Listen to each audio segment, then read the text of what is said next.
बिस्मिल्लाहिर्रहमानिर्रहीम।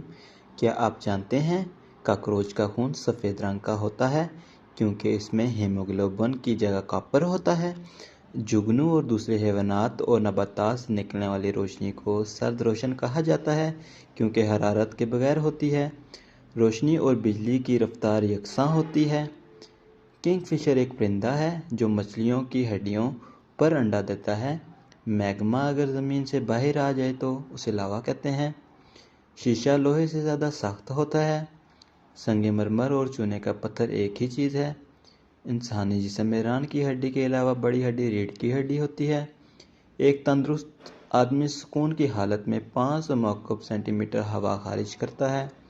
इंसानी जिस्म का सबसे ताकतवर हिस्सा दिल है। गूंगा जानवर ज़राफ़े को कहा जाता है और इसका ख़तरनाक तरीन दुश्मन शेर है। मज़ीद मालूमाती वीडियोज़ के लिए हमारे चैनल को सब्सक्राइब